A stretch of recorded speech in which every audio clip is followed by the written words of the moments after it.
Let's start with the essentials. You're not as good as you think, but that doesn't matter, because they don't need to know either. You don't need applause, respect, or even fear. All you need is to be underestimated. And that's the first step. Have they taught you to be strong, to face your enemies with your head held high? Then they've taught you to lose, because real power isn't displayed, it's hidden. Enemies aren't confronted, they're studied, surrounded, extinguished, and if you can do it without touching a single hair on them, you've won without having played. But before we go there, I'll ask you a question you've never allowed yourself to ask. How many people, right now, would be willing to stab you in the back if they knew they would go unpunished? Don't answer. There's no need. You know. And still, you smile, share, give them access to your thoughts, your emotional state, even your doubts, because you were taught that being authentic is the best strategy to connect.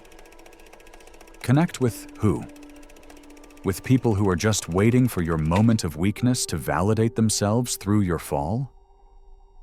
They've lied to you. Showing your cards has never been an act of bravery. It's a mistake. It's allowing others to play with you before you can play with them. And yes, this is about Machiavelli, but not the Machiavelli that's quoted in empty phrases of cheap self-help. We're talking about the Machiavelli who observed, who kept quiet, who didn't forgive, who understood that the psychology of power isn't about imposing oneself, but about becoming indispensable. Who knew that destroying an enemy doesn't always mean killing them? Sometimes it's enough to leave them with no options, no allies, no voice, and the most twisted part, without them even knowing that you were the one who wove their downfall. Sometimes the biggest blow you can strike is not striking. It's letting your enemy dance in their own illusion of security while you quietly dismantle each of the threads that hold them up. Want to know how to do that? Not with force, with emotional intelligence, with surgical patience, with a smile that hides intentions, with a courtesy that disarms. Because cruelty that's unseen is the most devastating, the one no one can point out, the one that leaves no blood, but leaves ruins. Think about this. Why is revenge so attractive, but so difficult to execute without consequences? Because we've been taught to react, not to calculate, to explode, not to manipulate. And what makes the one who knows how to move in the shadows invincible is that you never see it coming.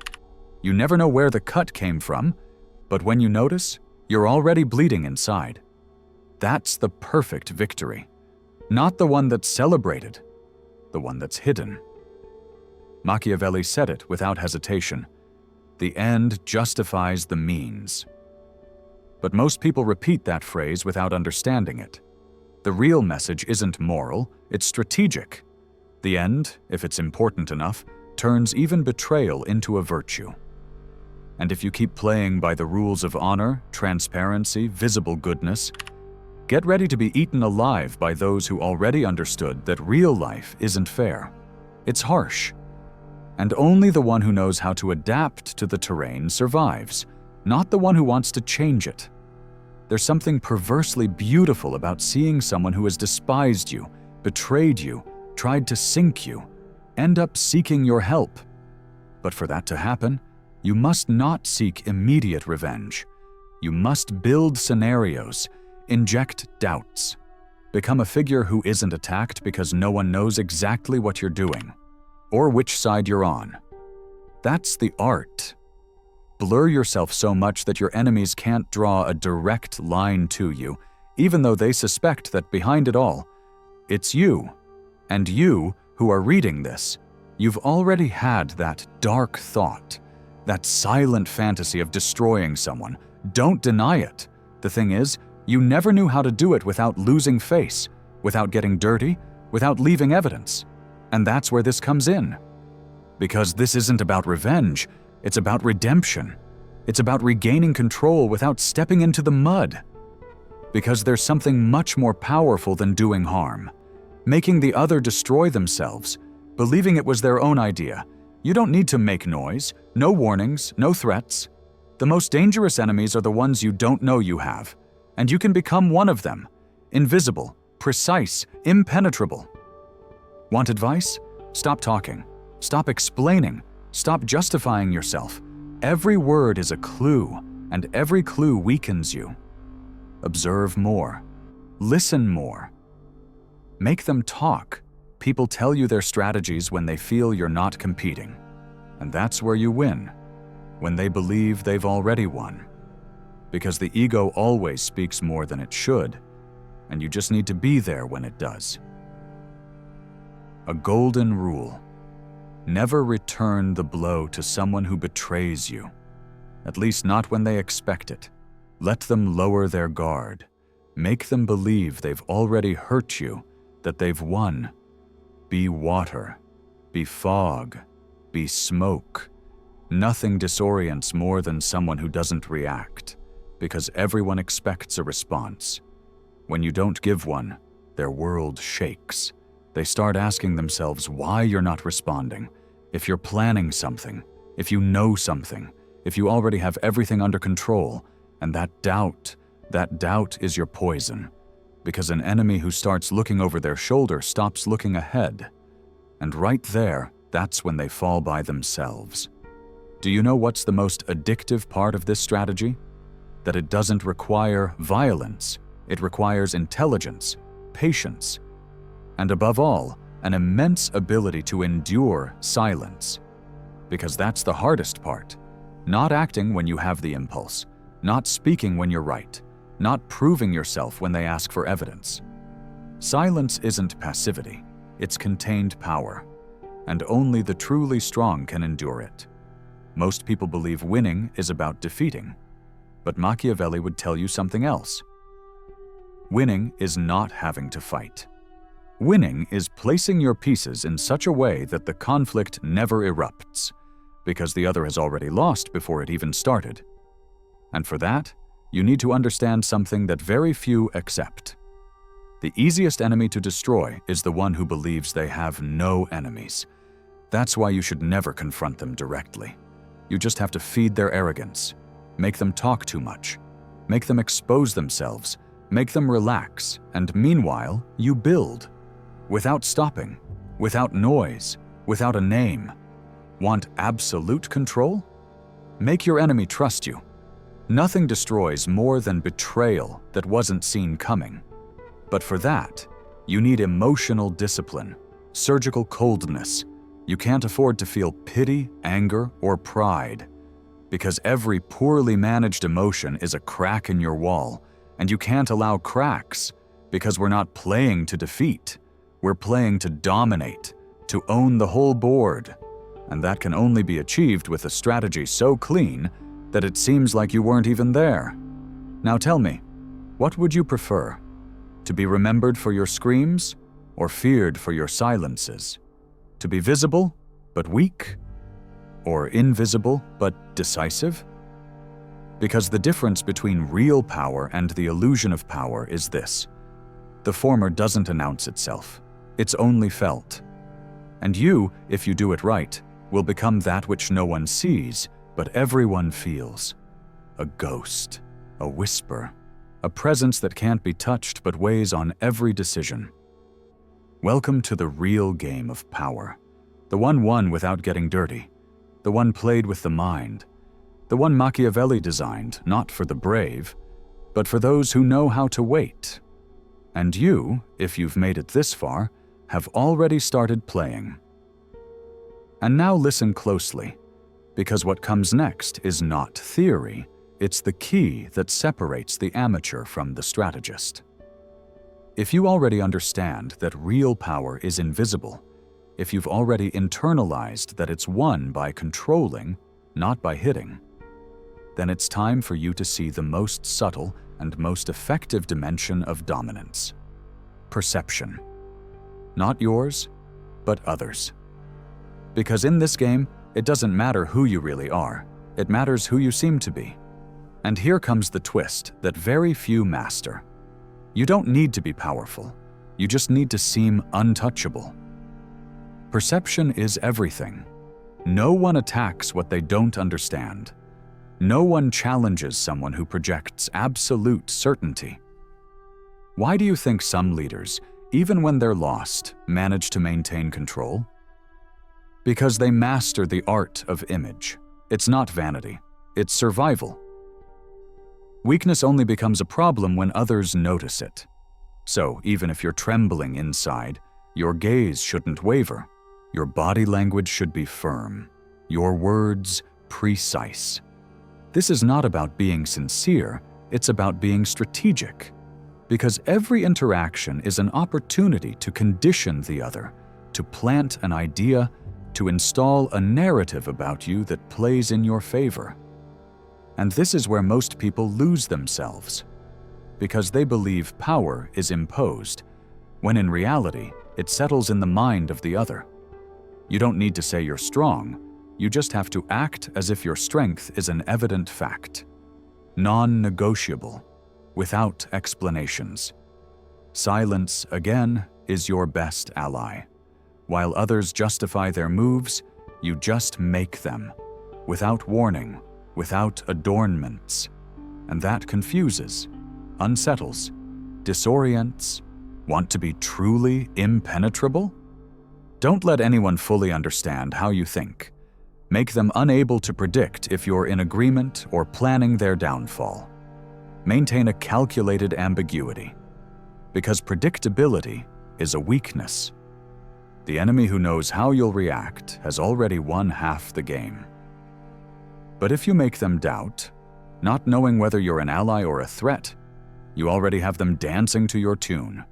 And this isn't dirty manipulation, it's psychological precision. You're not lying, you're designing a narrative. You are the author of your character. Machiavelli knew this. Men in general judge more by the eyes than by the hands.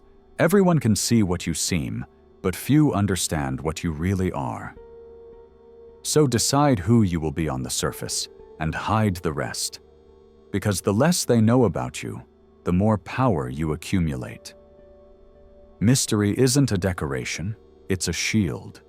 When no one is clear about your motivations, they can't attack them. When they don't know what you want, they can't oppose it. When they don't know where you're from, they can't predict where you're going. The void is your camouflage. Doubt, your weapon. And there's something even darker but more effective. Learn to use the other's desire to your advantage. Because every enemy has an ambition, and most are so blinded by their need to win, to shine, to be admired, that they expose themselves. Let them talk. Make them believe you're on their side. Reinforce their delusions. Make them believe the plan is theirs, that you're just following. And just when they feel most confident, when they think everything is under control, you take the step that leaves them with no ground. And you do it without raising your voice, without getting dirty, without leaving a trace.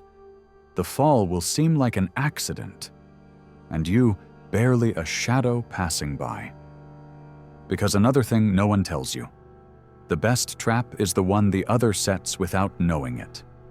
And you can make them do it, with small words planted at the right moment, with gestures that don't seem intentional, but that push decisions, with silences that force the other to fill the gaps with their own insecurities. That's control. That's applied psychology. And in case you didn't know, everyone is fighting against something. Pride, insecurity, the fear of being forgotten, the anxiety of being surpassed. And you can become the mirror that reflects that thing they don't want to see. You don't need to attack directly. Just show them their own shadow, and let them run from it, even though in doing so, they're running straight towards where you wanted them to. This kind of power doesn't feel like a triumph. There are no ovations, no medals, but it's more addictive than any applause. Because you live knowing that you pull the strings, without anyone knowing. And that, they can't take that from you, because they don't even know it exists. Now, don't confuse this with coldness. It's not about being cruel for pleasure. It's about keeping yourself out of reach.